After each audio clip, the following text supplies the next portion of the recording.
অতিরিক্ত শখ করে সবজি বাগান করেছিলাম, কিন্তু সবজি বাগানের রাজত্বই যেন পোকার আক্রমণে আমার সবজি বাগানের কিছুই নাই। এই পাতাগুলো তাও মাশাআল্লাহ ঠিক আছে, কিন্তু অন্য পাতাগুলো দেখলে আপনারা একদম কান্না করে দিবেন। আসসালামু আলাইকুম, সবাই কেমন আছেন? আলহামদুলিল্লাহ আপনাদের দোয়ায় ভালো আছি। আজকে আর একটা নতুন ভিডিও নিয়ে চলে আসলাম, পুরোটা ভিডিও অবশ্যই দেখবেন। আমার সবজি বাগানের অবস্থা খারাপ দেখে আব্বু কিন্তু কয়েকদিন আগেই ওষুধ দিয়েছিল পোকা দমনের, আর সেই ওষুধ দেওয়ার কারণেই হয়তোবা এখন পাতাগুলো মাশাআল্লাহ অনেকটা উন্নত হয়েছে। আমি তো ভেবেছিলাম সেই আগের মতোই আছে। আমি কয়েকদিন যাবৎ সবজি বাগানে আসতেই পারিনি, কারণ অনেক বৃষ্টি ছিল। তবে বাগানে এসে দেখলাম পোকা প্রায় অনেকটা দমন হয়েছে, কিন্তু কিছু কিছু গাছ আমার বেড়েই উঠতেছে না। আমি খুব টেনশনে আছি, এমন অবস্থা কেন? আর এই যে দেখেন, এই গাছগুলো এত ছোট থাকতেই ফুল ফুটে গেছে, আর ফুলের মধ্যেও কিন্তু কয়েকটা পোকা আছে।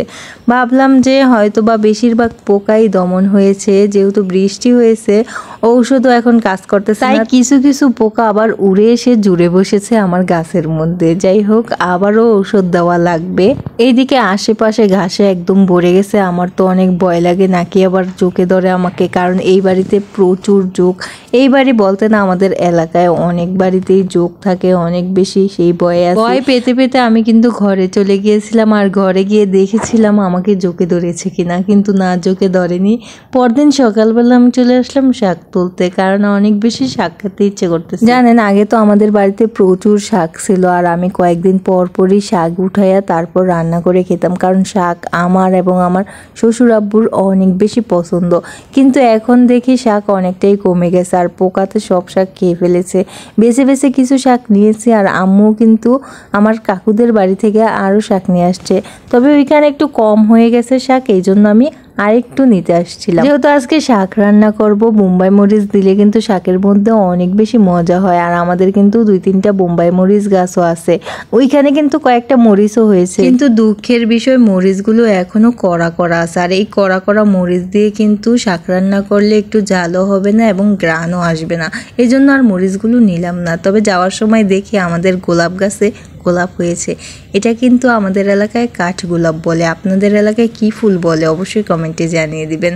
তারপর চলে আসলাম আমাদের পেয়ারাগুলো দেখাতে, আর ভাবলাম যে যেহেতু পেয়ারাগুলো দেখালাম, আমাদের মরিচগুলো একটু আপনাদের দেখিয়ে দিই। আর এই যে দেখেন, সেই মরিচগুলো বললাম না এখনো কড়া কড়া আছে, যদি আর একটু বাতি হতো তাহলেই কিন্তু নিয়ে খাওয়া যায়। এই গাছগুলো কিন্তু আমার শ্বশুর আব্বু লাগিয়েছে, এবং প্রতিদিন সকালবেলা পানি দেয়, আর আমি সময় পেলে আমি পানি দিই, সকাল বিকাল 2 বেলাই। এইদিকে চলে আসলাম শাকগুলো বাছার জন্য, কারণ শাকগুলোতে অনেক বেশি পোকা ছিল, আর সেই পোকা যদি না বাছি তাহলে কি খাওয়া যায় বলেন? তো শাকগুলো আমার বাছা হয়ে গেছে, আর এখানে একদম অল্প শাক হয়েছিল। আর আমি অনেক বেশি কাঁচামরিচ এবং শুকনো মরিচ দিয়ে ঝাল ঝাল করে এই শাক রান্না করছি।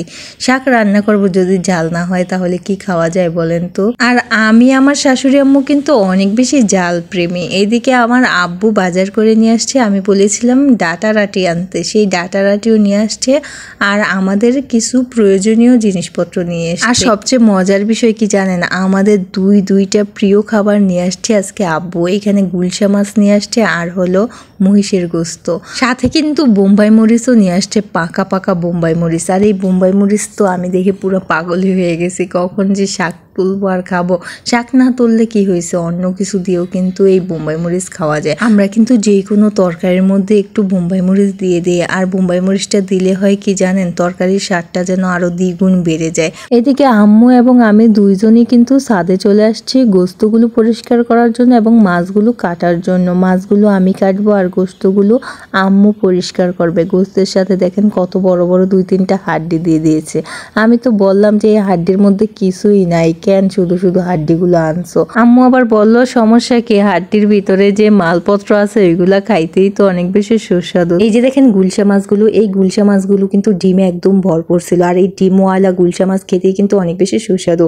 আমাদের ঘরের কিন্তু সবারই এই গুলশা মাছ অনেক বেশি পছন্দ, আর আমার হাজবেন্ডের কিন্তু এই যে মহিষের মাংস এইগুলো অনেক বেশি পছন্দ। তবে আমার হাজবেন্ড কিন্তু একা খাবে না, আমরা সবাই খাবো, কারণ আমাদেরও অনেক বেশি পছন্দ। তবে আমার হাজবেন্ডের একটু বেশিই পছন্দ। যাই হোক বন্ধুরা, ভিডিওটি কেমন হলো কমেন্টে জানিয়ে দিবেন। লাইক, কমেন্ট, শেয়ার, সাবস্ক্রাইব করে চ্যানেলের পাশে থাকবেন। আল্লাহ হাফেজ।